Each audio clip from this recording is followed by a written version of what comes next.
누가복음 11장 4절 말씀 시작.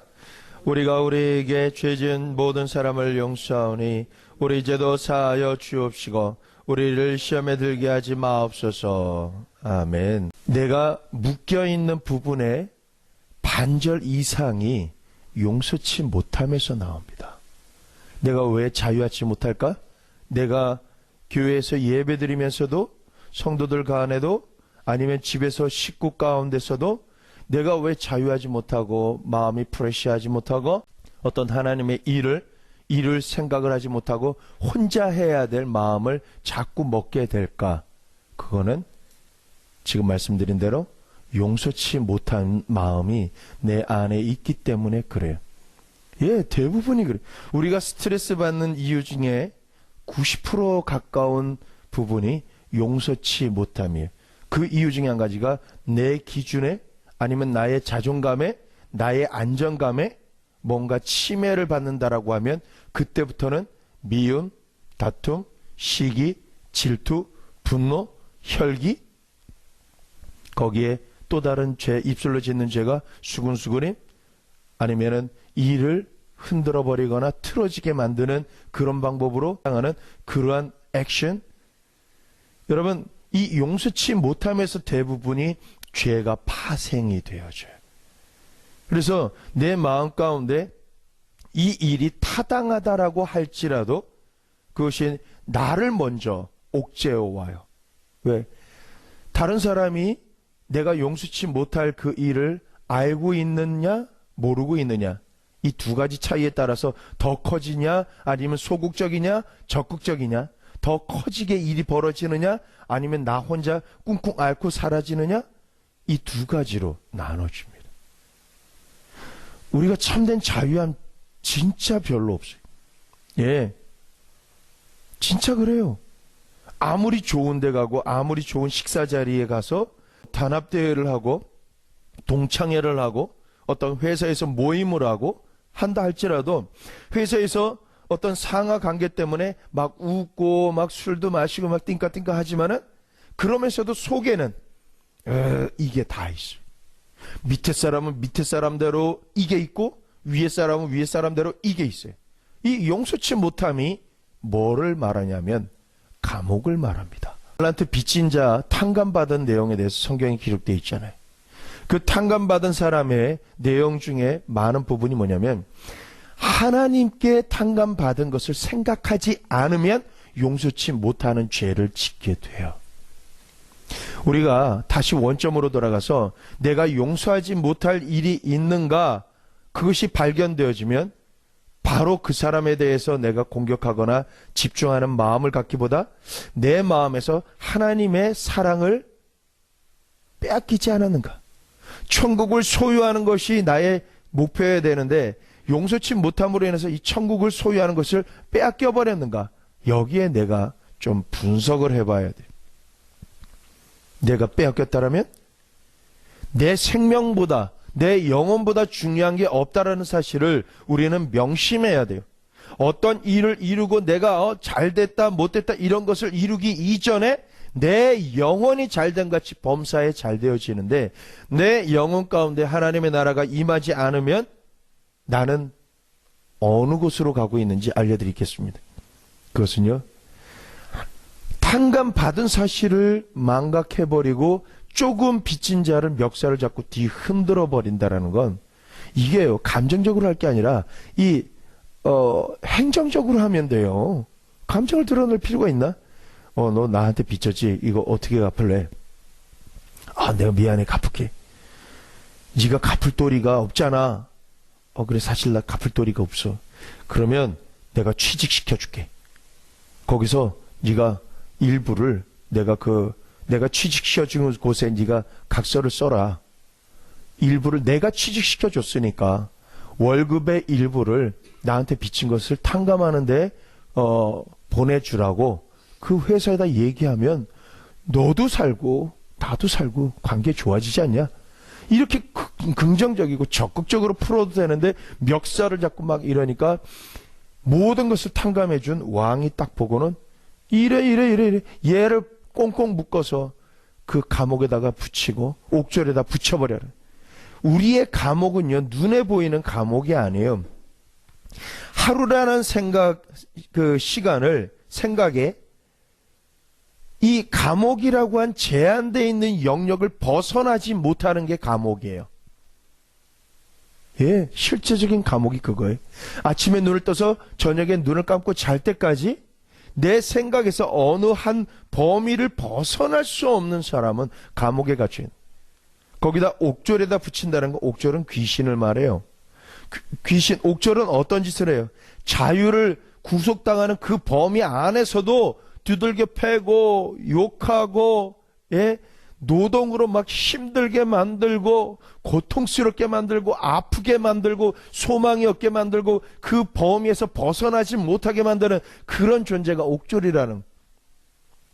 귀신에게, 이 옥졸에게 붙인 사람의 그 마음의 상태가 가장 많이 나타나 있는 부분이 어둠의 영, 귀신에게 공격받거나 눌리고 있는 사람의 그 많은 마음의 상태가 예레미야 애가에 나오는 내용이에요. 애가가 말하는 그 내용들, 그 감정적인 부분들, 정서적인 부분들을 표현을 많이 하는데 그게 실은 영적 전쟁, 그리고 눌림을 당하는 사람들의 그 고백들이에요. 예레미야 애가 잘 보지는 않는데 사람들이요, 그 보다 보면 아, 이게 내 마음, 내가 잘하는 말이구나 라고 하는 것을 다리를 치면서 맞아. 그렇다면 방법은 해답은 미리 드리고 난 다음에 이 메시지가 전해지는 거예요. 해답이 뭐예요? 내가 탕감받은 것을 먼저 생각하고 감사하는 삶이 90% 이상이 될 때 이 10%나 20% 내가 용서치 못할 일들이 감사한 거에 비해서는 조죽지혈이라 그냥 아이 그래 알았어 내가 너 살게 해줄게. 아이고 뭐 네가 뭐 있겠냐, 너 취직해라야. 더 적극적으로 그 사람을 한테 이렇게 공격을, 이전에 세상적인 공격을 했던 것에서 천국적인 대응으로 맞대응하는 거예요. 예, 악을 악으로 갚지 말고 선으로 악을 갚으라. 이게 사람이요, 한 번, 두 번 선을 베풀어서 그래도 감동이 없으면 100번 베풀면 됩니다. 벼룩이도 얼굴이 있지. 허다한 날 자기를 속여먹고 등쳐먹고 막 이랬는데도 끝없이 더 적극적으로 아이 괜찮아 이런 그냥 그 관계가 속이 부글부글 끓으면서도 괜찮아 하는 게 아니라 더 적극적으로 야 네가 사실 먹고 살 게 뭐가 있냐, 그런다고 해서 아무도 도와주지 않는다라고 한탄하고 이러지 말고 너 교회 다니고 내가 몇몇 사람들한테 알아볼 테니까 직장 잡아줄 테니까 너 직장 다니면서 그렇게 다 갚어. 네 생활이 온전하게 돼야지. 내가 너한테 원수 갚는 게 그 방법이다. 야, 이렇게 하면서 나가면 그 하나님을 모르던 사람들이 어떻게 느끼겠어요? 야, 난 도저히 너를 이해 못하겠다. 야, 너는 내가 네 입장이라면 멱살 잡고 깜빵에 집어넣을 텐데 야, 어떻게 너는 허다한 날 내가 너를 사기치는데도 등쳐먹는데도 왜 나한테 그런 기회를 자꾸 주냐? 야, 나도 너하고 똑같은 사람이야. 나라고 속 안 상이겠냐? 그런데 속상하면 뭐하냐? 짝거리도 없이 그러고 있다가 그냥 다른 데로 날라버리면 나만 손해지. 네가 나를 만났기 때문에 넌 살아야 돼. 너 직장 내가 무슨 수를 써서라도 구해줄 테니까 야, 방황하지 말고 허황된 돈발하지 말고 가정을 꾸리듯이 직장에서 월급 탁탁 받아가지고 미래를 생각하고 또 월급이 쌓여야 너 신용도도 올라가고 하니까 집도 얻고 할 수 있지 않냐. 예, 정신 차리고 너 이 정신 고치려면 교회 나와야 돼. 내가 이렇게 분노가 있을 수도 있음에도 불구하고 너한테 이렇게 긍정적으로 하는 건 하나님께서 너를 용서하신 것을 내가 아는데 하나님이 너를 용서하셨는데 내가 너를 용서 안 하면 내가 하나님한테 어떻게 되겠냐. 나도 너 용서한다. 그러나 시간이 걸릴 뿐이지 결국은 네가 나한테 갚을 거 다 갚게 돼. 왜? 내가 너한테 잘해줄 거니까. 이런 마음으로 한다라면 이 용서치 못함이 해결이 되어져요. 아멘? 여러분, 이 마음의 견고한 진 중에 첫 번째는 이 용서할 수 없는 굳어진 마음이에요. 사실요, 말은 이렇게 쉽게 하지만 이렇게 표현을 하고 행동을 하려면 하나님 앞에 얼마나 많이 가서 무릎 꿇고 기도하고 스스로를 십자가 밑에 내려놓고 쳐서 복종시키고, 예? 내가 죽어져야 살아나는 이런 부활의 메시지와 행동을 할 수 있겠습니까? 마음의 견고한진 두 번째, 용서치 못한다라는 것은 마음속에 분노가 있다. 따라해보세요. 분노가 있다. 쓴뿌리가 있다. 원한이 있다. 두려움이 있다. 예. 용서치 못함의 또 다른 상황이 내가 두려워요. 상대방이 두렵기 때문에 용서를 못하는. 조금 전에 어떤 처방을 말씀드렸잖아요. 그 처방대로 적극적으로 나갈 수 있는 사람, 그래도 담대한 사람이에요. 강한 사람이에요. 강한 사람 그렇게 할 수 있어요. 그런데 연약한 사람, 두려운 사람은요, 말도 썩기도 힘들어요. 그냥 울어버려요. 아니면 막 화를 확 내버려요. 여러분, 이것이 이와 같은 걸로 인해 사람을 미워하게 되고 미운 것이 영원히 갈 정도로 그렇게 가게 될 때는 이건 살인과 같아요. 누구를 살인하는지 아세요? 그 사람은 사실 영향 별로 안 받아요. 내가 나를 살인하는 것이 근본적으로. 왜? 내게 평안이 없어. 모든 삶이 그 분노와 절망과 원한으로 가득 차 있기 때문에 내가 자유함이 없어서 내 삶 자체가 죽은 거예요. 상대방은 눈 하나 깜짝 안 해요. 그거 아셔야 돼요. 내가 용서치 않고 내가 분노가 막 혈기가 올라온다고 상대방 웃어요. 웃고 영화 보러 다니고 놀러 다니고 그래요. 그거 보면 더 이게 뒤집어져요. 나는 이런데 왜 너는 그러냐? 나는 라면 끓여 먹고 사는데 너는 뭐 먹고 사냐? 막 띵껏띵껏 파티하고 그래. 그럼 더 미쳐요. 그러면 그럴수록 어떻게 돼요? 내가 먼저 죽어요. 내 정서나 내 마음, 감정이 먼저 죽어요. 내 가족들을 관계도 죽어버려요. 믿음도 죽어버려요. 따라보세요. 나 살기 작전이다. 용서하는 것도 나 살기 작전이에요. 근본적으로 로마서에 나타나 있는 말씀이 원수가 줄이거든 먹여라. 그리할 때에 그 숯불을, 그 화로를 내가 내 원수의 머리 위에 올려놓겠다. 원수 갚는 것은 내게 있다. 하나님은 항상 그러세요. 그런데 그걸 아셔야 돼요. 자녀가 아무리 열불이 나고 막 뒤집어지고 불공평한 처사를 딱 당해도 아버지가 있는데 자녀가 나서가지고 그 사람 따귀를 때리고 막 멱살 잡고, 예? 막 소리 지르고 막 이러면 아버지가 편들어 줘야 될 것 같아요? 아들은 아버지가 있어서 아버지가 자기 편들어 줄 줄 알아. 그런데 아버지가 일을 못하게끔 하는 행동이 그거예요. 아들이나 딸이 막 아버지가 있는데도 아버지가 해결해 주려고 왔는데도 막 멱살 잡고 너 내놔 하면서 막 쌍두문자 쓰면서 막 폭력을 행하고 법적으로 막 걸고 막 이러면 아버지가 가만히 계세요. 힐끔 쳐다보면서 아버지 하나님 왜 가만히 계세요? 내가 할 게 있냐? 네가 다 해버렸는데. 육신의 아버지도요, 해결해 주려고 딱 왔다가 그 자녀가 자기 동년배한테 그렇게 하는 거는 야 그러지 마 하고 말리시지만은 어른한테나 아니면 아버지가 봤을 때 흥분하지 않은 아버지가 봤을 때 자녀가 흥분해서 어떤 도를 딱 넘어가게 되면요, 아버지가 그때부터 민망해지기 시작해요. 그 다음부터는 아들이 어떻게 생각한다 할지라도 아들 따귀를 때리게 돼버려요. 너 조용히 안 해? 내가 있는데 네가 왜 이래? 그리고는 이 싸움은 내가 졌다 하면서 아들 손잡고 아버지가 죄송합니다. 제가 잘못 가르쳤습니다. 하고 아들은 막 누워서 떼굴떼굴 굴르고 분해서 그래도 경우라는 게 있어요. 규칙이나 법도나 율례라는 게 있어요. 아버지가 딱 계시면 아버지한테 맡겨야 돼. 그럴 땐 아버지가 전후사정 딱 보고 아들이 시원하게끔, 그러나 아들이 자기가 법적으로 시원할 수 있는 부분과 법으로는 안 되지만 자기 감정만이 더 업그레이드 되고 속상해가지고 분노한 부분은 아버지가 판단했을 때는 그것은 해결을 못 해주고 아들이 삭혀야 될 부분이지만 법적으로 공식적으로 해결해야 될 부분은 아버지가 기승전결 전후를 따져서 이건 당신 내가 잘못했으니까 해결하십시오. 딱 선을 그어줄 수 있는 분이 아버지가 돼요. 여러분, 우리가 분을 내도 밤이 되도록 분을 내지 말고 용서치 못할 일이 있어도 밤이 맞도록 하지 말라는 것은 상대방을 원하는 게 아니에요. 실은 상대방 위해서 그러는 게 아니에요. 나 위해서 그래요.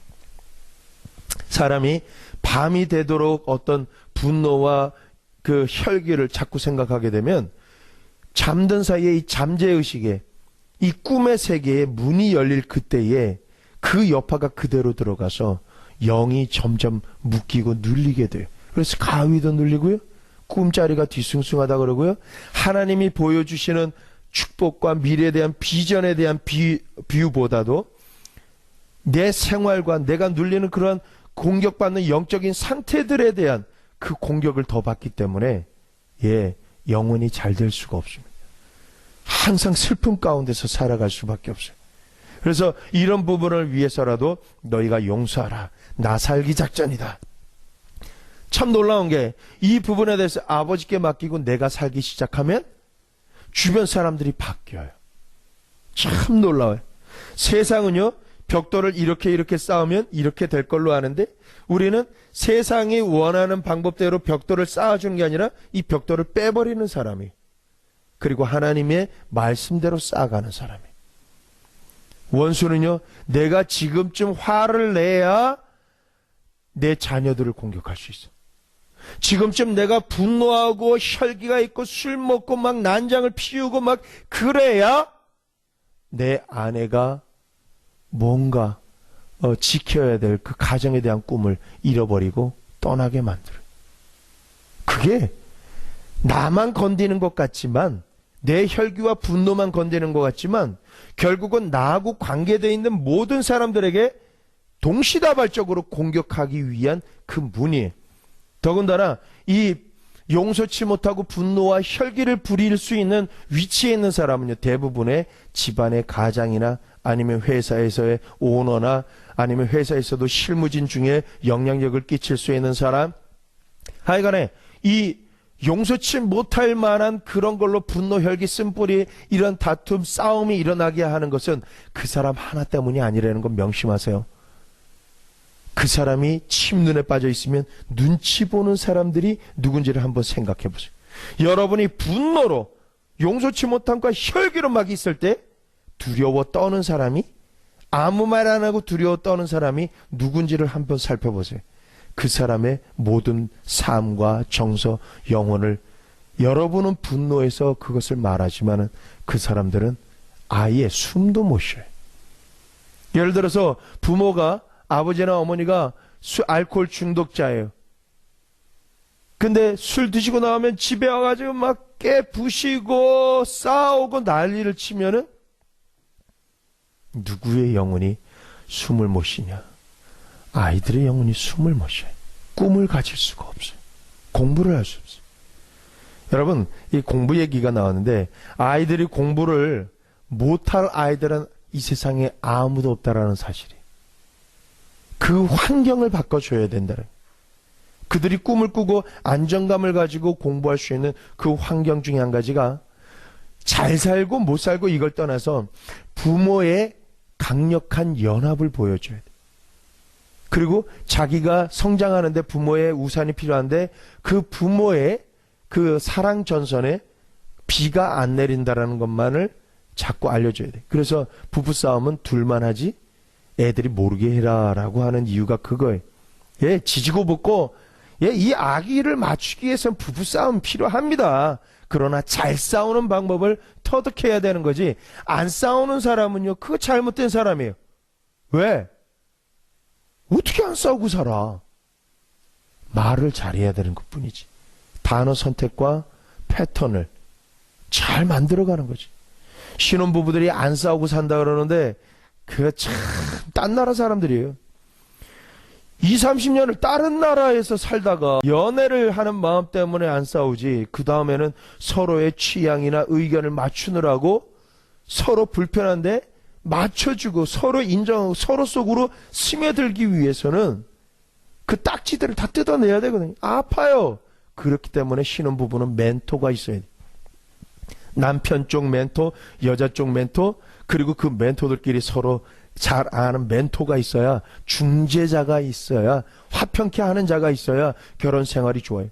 그런데 우리는 싸우지 말자. 듣기는 좋죠? 그런데요, 딴 살림 차려요. 둘이. 한 집안 두 마음이에요. 안 싸우니까 네 월급 내 월급 따로따로 쓰자. 네가 원하는 취향 내가 원하는 취향 따로 쓰자. 밥도요, 한 냄비에서 한 국 끓여서 같이 먹어야 되는 거예요.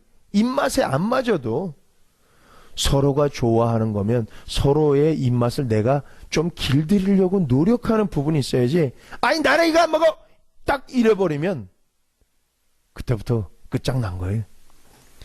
냄비 이 솥단지는 하나를 해야지, 한 번 밥할 때마다 솥단지를 몇 개씩 해놓고 애들 입맛, 남편 부인 입맛 따로따로 해놓으면은 아이고 거기다 시간 다 쏟을 필요가 뭐가 있어요. 근데 이것 때문에 이혼하는 사람이 있어요. 입맛에 안 맞아서 죽겠다는 거예요. 취향이나 이 벽지 도배한 색깔이 안 맞아서 못 살겠다는 거예요. 이게 말이 돼요? 이것을 중재해 줄 수 있는 사람들이 여러분 기도 가운데 있어야 된다라는 거예요. 멘토가 필요해요. 그 멘토가 누군지 아세요? 교회의 재직들이에요. 신혼부부들을 연합시키려고 어떻게 해서라도 본드로 붙이는 게 아니라 용접을 시켜버리려고 노력하는 그러한 사람들이 교회의 멘토요, 먼저 결혼한 사람들이 돼야 된다라는 사실이죠. 여러분, 본론으로 들어가서 용서치 못하면 어떻게 작용하냐면, 용서치 못하면 흔히 용서를 안 하게 되면 학대하게 되고 모욕을 주게 되고 실망하거나 실망을 주게 되고 거절감과 같은 과거의 상처를 또렷하게 기억함을 통해서 역사하게 되는데, 누군가 여러분에게 커다란 피해를 입었다라고 가정해 볼 때 그 사람을 향해서 분노와 씁쓸함을 느끼게 될 거예요. 씁쓸한 마음과 그 결과는요, 사탄이 여러분의 삶에 침투하게 된다라는 것입니다. 이때 하나님의 경보잔치 뭐죠? 하나님의 말씀, 그리고 성령, 내 양심, 이 세 가지가 내게 지금 원수가 내 삶에, 내 영혼 육에 침투했다, 적들이 침투했다라는 사인을 그 세 가지를 통해서 울리게 되는데, 하나님께서는 그 씁쓸한 마음을 회개하고 상처 준 사람을 하나님 손에 맡기기를 원하세요. 자꾸 맡겨요. 하나님, 제 힘으로는 이 사람을 어떻게 해줄 수가 없어요. 하나님, 바꿔주세요. 주님께 이 문제를 맡겨드립니다.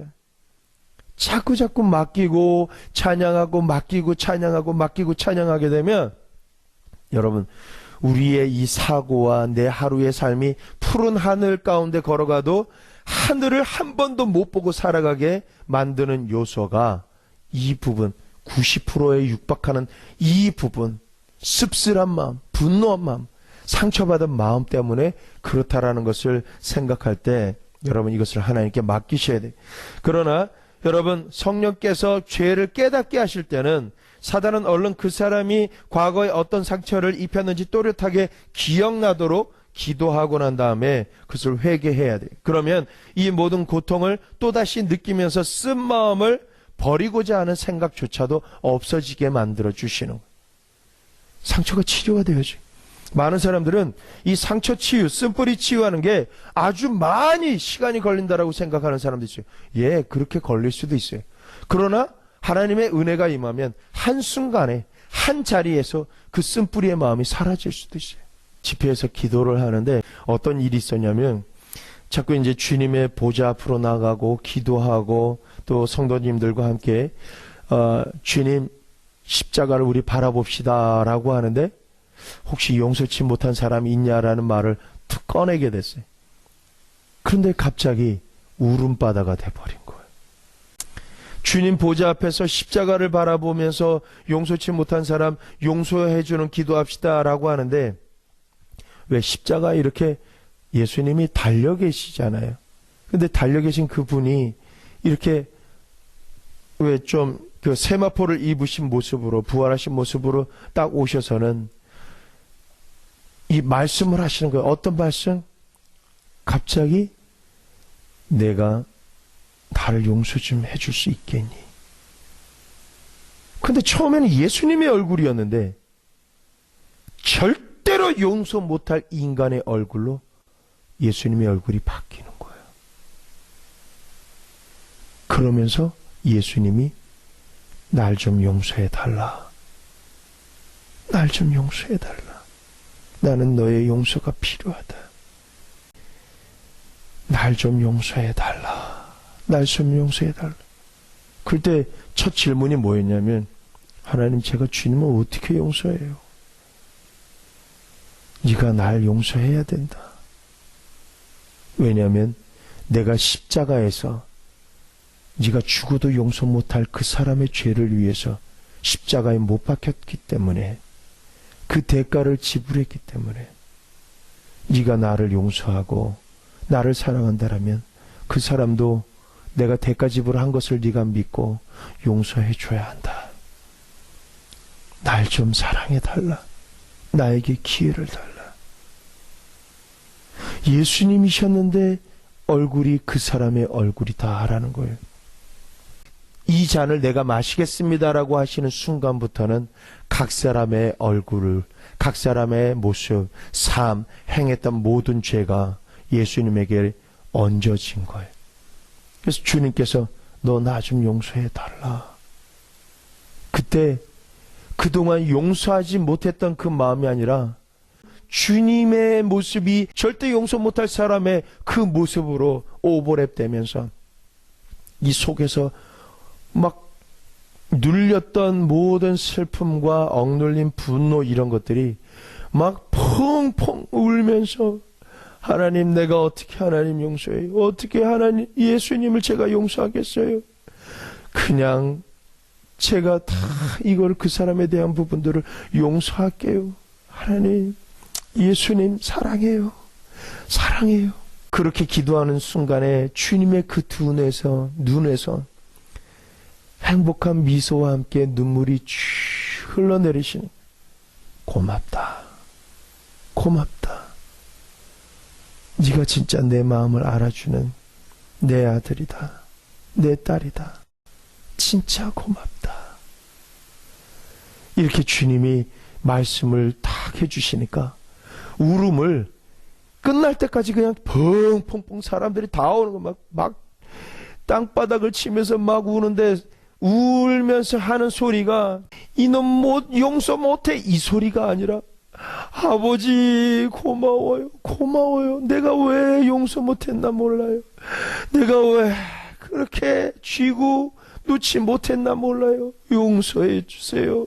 저의 이렇게 용서치 않음을 용서해 주세요 하면서 막 사람들이 막 떼굴떼굴 굴르면서 막 울고 났는데, 한 20-30분 딱 울고 난 다음에 일어나는데 사람들의 얼굴이, 사우나에서 한 2-3시간 사우나 하면은 이 볼살이 쫙 리프팅이 되고 얼굴빛이 환해지는 것처럼 갑자기 환해지는, 얼굴의 형태와는 상관없이 너무너무 예쁘고 환해진 모습으로 나타난 거예요. 여러분, 나중에 저는 임종 예배를 참 많이 드렸어요. 뭐 염하는 데도 가고 막 이렇게 여러 부분, 예, 영안실에서도 있고 뒷 처리 다 해주고 막 이러면서 사람들을 많이 봤는데, 끝에 용서하고 용서를 받고 사랑의 허그를 하고가 운명하신 분들은 이렇게 옷을 입힐 때도 이 관절이나 이 모든 게 유들유들해요. 그냥 쑥쑥 들어가요. 근데 용서치 못한 사람의 얼굴은요, 아주 막 까맣고 막 경직되고, 어떤 사람은 어금니를 꽉 깨물고 가는 사람도 있고, 이 몸이 긴장이 돼서 용서치 못함이 거기 오는 거예요. 긴장을 팍 하고 분노 가운데 내가 이렇게 주는 거는 원인이 누구누구 몇 년도부터 누구누구야. 이게 다 있으니까 옷이 입혀지지가 않아요. 그냥 대충 그냥 끼워 넣는 거예요. 얼굴빛도 달라요. 여러분, 사람이 사는 게 한 500년 사는 게 아닙니다. 그리고 올 때는 순서가 있지만 갈 때는 순서가 없어요. 이런 부분들을 봤을 때에 내가 하루를 살아도 하나님의 빛을 받으면서 하나님의 그 사랑을 온전히 그 가림막이 없이 온전히 받는 사람. 가림막이 뭐예요? 내가 세운 용서치 못함. 대부분요, 용서치 못함의 근거는 사실 나한테 있지 않아요. 원수의 공격에서 있어요.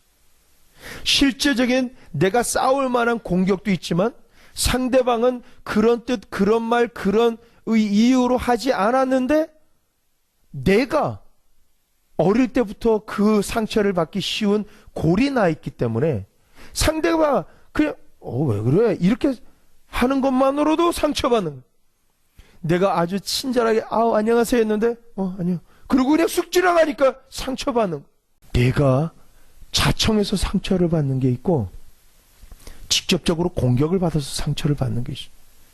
어찌됐든 이런 부분들이 섭섭함이 들어와서 상처를 받게 되는데 이 용서치 못함과 상처를 받는 것에 가장 활동을 활발하게 했던 그 귀신 나부랭이가 이름이 뭐냐면 섭섭이에요. 섭섭이. 섭섭이가 들어오면 그때부터 공격받아요. 그러니까 내가 살아가면서 섭섭이가 어느 순간에 들어왔냐라고 하면 여러분 좀 그 부분을 해결을 빨리 하려고 하는 사람은 어떤 이 행동을 해야 되냐면 섭섭한 마음이 있으면은 직언을 하지 말고 야, 난 너 이거 때문에 내가 굉장히 섭섭했어. 나 굉장히 화난다. 야. 이렇게 직언하지 말고 아이스크림이라도 하나 딱 주면서 야, 내가 있잖아. 그때 내가 그렇게 막 반갑게 했는데 너 그래가지고 내가 조금 섭섭해서 너 앞으로 내가 아는 척하면 잘해. 하면 일단 입에 뭐 들어가면 알았어 잘할게. 그 다음부터는 인사했는데 쳐다도 안 봐. 야, 내가 아이스크림 사줬잖아. 맞아 미안해. 서로가 문화가 달라요. 하지만 어떻게 처신하고 행동하느냐를 배울 때에 원수가 나를 자유치 못하게 결박하는 것, 이것에서 내가 자유할 수 있는 그 비법이 거기에 있다라는 거예요. 내 눈에 흙이 들어와 봐라. 내가 용서를 해주네. 가! 이거 누가 많이 하는 얘기예요? 50줄 넘어가면 다 얘기를 해요.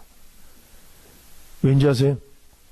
이게 마음에 굳어진 마음이라는 게 이 마음이 기경이 되고 풀어질 수 있는, 하나님이 아니라 내가 내 인격이나 노력으로 풀어질 수 있는 나이대가 40줄이. 그때까지는 가능한데, 그래서 많은 사람이 그랬잖아요. 50 넘은 분은 바꾸려고 그러지 말고 우리가 바뀌어야 된다. 알아서 맞춰야 된다. 그것은요, 밑에 사람들이 사는 방법이고 50 이상 되는 분들의 그 삶은 은혜를 입어야 돼. 주님이 그 사람 때문에 십자가에 돌아가셨고 그 사람 때문에 나에게 대가 지불을 하면서 용서해달라 하시는 그 음성을 내가 듣고, 하나님, 내가 어찌 주님을 용서하겠습니까? 주님이 용서하시고 대가 지불한 그 사람을 위해서 제가 어떻게 하겠습니까? 제가 원수이지만 그를 사랑하겠습니다. 사랑할 수 있는 사람만 사랑했던 내 시간을 이제 내려놓고 50줄 이상이 바로 그걸 말하는 거예요. 50줄 이상은 사랑했던 사람만 사랑하는 게 아니라 원수를 사랑하는 그 단계에 넘어갔다라는 것을 말하는 거예요. 그래서 모든 이들을 영적으로 리더해 줄 수 있는 지도자가 그때부터 되어진다라는 뜻이 바로 거기에 있습니다. 사단은 우리 인생의 교두보를 확보하기 위해서 고통스러운 기억을 이용하는 아주 나쁜 영이에요. 여러분, 그래서 하나님 자꾸 말씀하시는 거예요. 너희는 이전 것을, 옛적 것을 기억하거나 생각하지도 말라.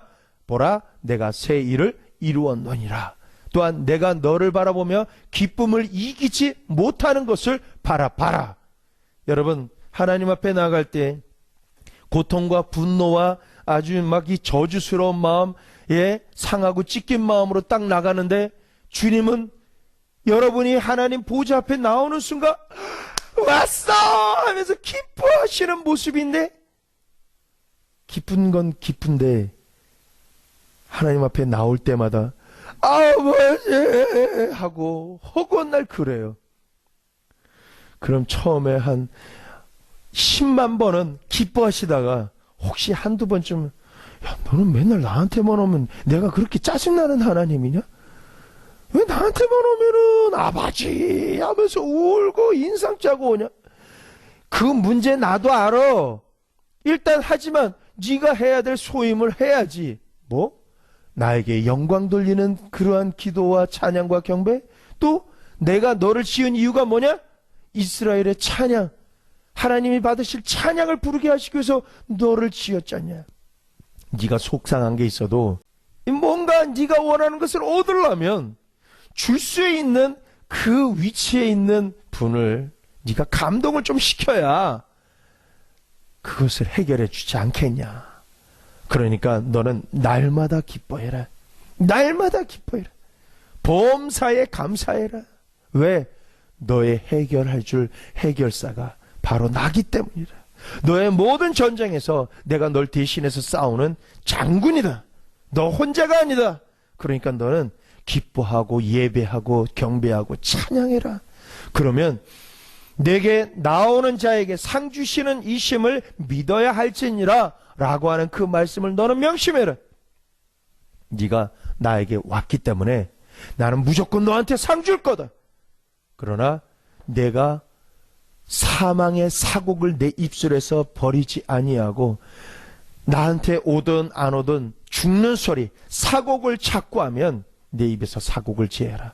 그러나 그 말을 내가 성경에 써놨음에도 불구하고 사곡을 제하지 아니하고 찬양과 경배와 영광 돌리는 메시지보다도 나는 안중에도 없고 내가 보고 들은 그러한 상황에 대해서만 네가 브리핑만 하려고 하면 너는 아무리 오래 믿은 자라도 내가 바깥 얻은데 쳐버릴 것이다. 예. 하나님 앞에서 내 본분을 정확하게 지키셔야 돼. 본분은 하나님께 영광이에요. 또한 하나님을 찬양하는 거예요. 내가 하나님께 영광과 찬양하는 것을 빼앗겼다라면 그걸 다시 탈환해 와야 돼. 그래서 하나님께서 나의 그 마음을 해결해 주시도록, 내가 해결하면요 어느 부분까지는 해결이 타결이 될지 몰라도 근본적인 상대가 DNA 자체가 바뀔 수 있는 그런 역사는 안 일어납니다. 하나님만이 사울을 바울되게 DNA 자체를 바꾸실 수 있어요. 그러니까 하나님을 하나님 되게, 내가 하나님의 성도가 되게 하는 그것이 겸손이고요. 그것이 예배자의 행동이에요. 하나님의 주권을 인정하세요. 나는 이 부분에 대한 브리핑만 잠깐 해버리고 나면 끝이에요. 브리핑하고 결제하시는 분은 하나님이세요. 많은 사람이 본인이 결제자인 줄 알아요. 천만의 말씀이요. 본인이 결제하잖아요. 책임은 본인이 져야 돼요. 그 명심하셔야 돼요. 결제한 사인이 누구냐에 따라서 그 사람이 책임져야 돼요. 왜? 결제를 하나님께 항상 돌려야 돼요. 하나님 결제해 주세요. 하나님 결제해 주세요. 하나님 결제하시면 천군과 천사들이 역사합니다. 여러분이 혼자서 그 삶의 짐을 다 져야 된다라고 생각한다면 여러분 아직까지 하나님 잘 모르는 분들이세요. 하나님께 예배자요 또한 기도하는 자로 서 있으면요, 여러분이 싸우고 여러분이 일을 이루는 게 아니라 천군과 천사들이, 하나님께서 부리시는 영인 그 천군과 천사들이 이 일을 지어 성취하고 행한다라는 거예요. 그러한 초자연적인 슈퍼내추럴한 그 일 가운데 하나님과 함께 역사하는 사람이 바로 예수 그리스도로 말미암아 구원받은 성도라고 하는 이름의 사람들인 거예요. 여러분이 이 삶을 살면서 오늘 하루도 용서치 못했던 것, 또한 내가 용서받아야 되는데 내 임의대로 했던 것, 내가 상대방에게 내 임의대로 내가 결정하고 결제를 했던 부분이 있다면 이것을 주님 앞에 회개를 하시고 하나님이 행해 주세요. 그리고 질서를 분명히 인정해야 돼. 여러분, 용서치 않음의 역사 중에 사단이 심어놓는 가라지가 뭔지 아세요? 질서를 깨버려라. 질서를 깨버려라. 집안의 질서를 깨버려라. 회사의 질서를 깨버려라. 교회의 질서를 깨버려라. 중간에 네가 더 잘났다. 예, 분명히 더 뛰어나요. 그런데 질서가 깨어지면 그 다음에는 그것을 이끌고 갈 마부가 없어집니다. 마부의 모습이 온전해서 마부가 아니에요. 남편이 온전해서 남편이 아니에요. 하나님이 세워주셨으니까 남편인 거예요. 남편을 통해서 축복을 받게 되어 있는 거예요. 그래서 남편을 세우려고 하시는 분들은 지혜로운 분들이에요. 남편이 살면, 부족해도 남편이 살면 남편의 우산 안에서 탁월한 내가 무엇이든지 할 수 있어요. 그런데 남편을 무시하면 너무 보잘것없는 남편이라 그래서 무시했어. 그 다음에는 어떻게 되는지 아세요? 세상의 모든 비는 본인이 다 맡고 본인이 다 해결해야 돼. 남편은요, 무시당하면 그 다음부터는 뒷전지고 아무것도 안 해요. 남성의 성격을 알아야 돼. 남성은요, 애기 같아요. 무시받고 멸시받으면, 말로써 무시와 멸시받으면 이 용사의 기질이 싹 사라져버려서 뒷짐질 수밖에 없어요. 그럼 당신이 하셔. 그러면 본인의 생각대로 지혜로워서 그걸 다 할 수 있을 것 같지만 여성은 남성을 써야 돼요. 원자 핵이 여성이라면 그 핵을 둘러싸고 있는 그 막이 있어야 핵이 될 수 있어요. 근데 핵이 드러나 버리면 이게 소멸돼 버린단 말이에요. 인생의 모든 무거운 짐을 본인이 다 져야 돼. 그러나 하나님이 물건을 질 수 있는 그러한 형태는 여인에게 준 게 아니라 남자에게 그 지게를 주셨어요. 트럭에 물건을 실을 수 있는 그 스페이스는 남성에게 주셨어요. 여성분들은 그 착각하지 마세요. 본인이 질 수 있는 게 아니에요. 본인들은 운전수라는 것을 아셔야 돼요. 여성이 어떻게 차를 잘 조정하고 운전하느냐에 따라서 그 차가 관리가 잘 되고 짐도 잘 실을 수 있어요. 그런데 차가 너무 좀 싫다고 차를 버리고 혼자 지게 지면은요, 그 인생이 너무 무거워요. 그래서 하나님 혼자 있는 걸 싫어하세요. 결혼한 분들은 그 결혼함을 더 견고하게 하시고, 혹시 이런저런 사정으로 하나님의 은혜를 받기 전에 세퍼레이트가 됐다라면 독처하지 마시고 빨리 배우자를 찾으세요. 따라하시면서 끝내겠습니다. 하나님, 저를 살려주십시오. 제 사정과 제 입장은 아무리 다른 사람에게 말해도 제 감정과 영혼을 100% 이해하지도 인정하지도 해결해 줄 수도 없습니다. 오직 주님만이 해결해 주실 수 있는 길이요 진리요 저의 생명이 됨을 고백합니다. 역사해 주시옵소서. 우리 주 예수님 이름으로 기도합니다. 아멘.